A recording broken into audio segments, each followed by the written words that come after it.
They vanished from history, but not from the promise. The true sons of Abraham are rising again, through blood, through mercy, through submission.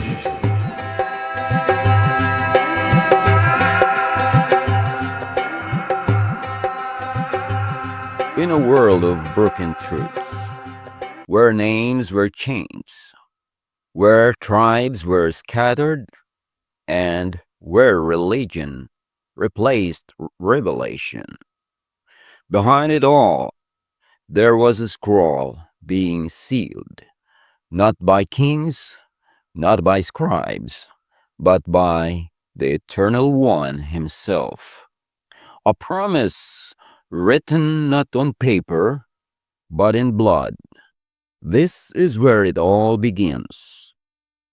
Genesis 15, 2-4. O Yahoo, what will you give me, since I remain childless? Eliezer of Damascus is heir of my house. But Yahoo said, this man shall not be your heir. Only the one who comes from your own body shall be your heir. Eliezer was loyal, a faithful servant, but the covenant was not about faithfulness alone. It was about blood, lineage, descent. Allah did not say, whoever is obedient may inherit. He said, from your body, Abraham, shall your heir come. This was not a metaphor. It was a literal foundation. Genesis 17, 20-21. As for Ishmael, I have blessed him. He shall father 12 princes and become a great nation. But my covenant I establish with Isaac. And yet, both sons come from Abraham. Isaac received the duty to build a nation called Israel. But Ishmael was promised greatness too. Nations, not just one. Quran Suratul Baqarah 124. And remember, when Abraham was tried by his Rabb with words and he fulfilled them, he said, I will make you a leader for the people. Abraham said, and from my offspring? Allah said, my covenant does not include the wrongdoers. So the mission passed not to the perfect, but to the purified.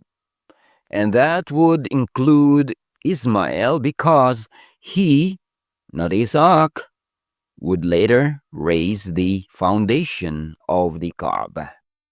Quran Suratul Baqarah 127. And remember when Abraham and Ishmael raised the foundation of the house, a father and a son, one carrying stone, the other carrying prophecy. The word covenant has been misunderstood. People think it means laws, rituals, rules, but the covenant to Abraham was a promise, unconditional, unbreakable, forever. Genesis 17:7. I will establish my covenant as an everlasting covenant between me and you and your descendants after you. But Sinai, that was different. Exodus 19:5. Now if you will indeed obey my voice and keep my covenant, if there were conditions, and those conditions were broken. Jeremiah 31:32. My covenant which they broke, though I was a husband to them. So let us be clear.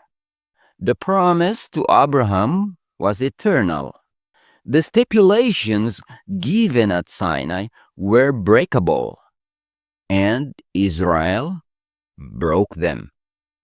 The Sabbath was not part of Abraham's life. It was given much later as a sign of the covenant made through Moses. Exodus 31:16-17. The Israelites must observe the Sabbath. It is a sign between me and the Israelites forever. But when the Israelites violated the covenant again and again, that sign lost its power. The covenant was not kept. The law was not upheld, and the people were scattered. Ezekiel 20:13. They rejected my laws and they desecrated my Sabbaths. The Sabbath was a signpost, but the road beneath it had collapsed. So, what did Yahweh do? He didn't destroy them. He hid them. Deuteronomy 4:27. Yahweh will scatter you among the peoples, and there you will serve other mighty ones. Hosea 1:10. In the place where it was said, "You are not my people," it shall be said, "You are the sons of the living El." He scattered them to preserve the bloodline, to spare them from judgment, to allow mercy to reach them when the time was right. They disappeared into Arabia, into Persia, into India, Ethiopia, China, and to the rest of the world. And the world forget them. But Allah did not. And then a voice began to cry out. Quran Suratul An'am 161. Say, indeed my Rabb has guided me to a straight path, the deen of Abraham. Not a new religion, not a new covenant, but the same deen, revived. The return of Abraham's children was not political. It was not genetic. It was spiritual. It was submission. Quran Baqarah 124. My covenant does not include the wrongdoers. So, the return is only for those who purify their hearts, who submit, and who walked the path of their forefather. They were not called back politically. They were not identified by skin or tongue or name. They were not proven by DNA. They were found by submission. By blood, they are the literal children of Abraham. By mercy, they are restored, though they had turned away. By submission, they are called back into the covenant. Next episode preview: the mercy behind the curse.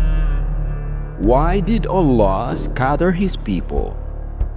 What did He hide them from? And how does their disappearance fulfill, not break, the covenant? Join us again in episode 2.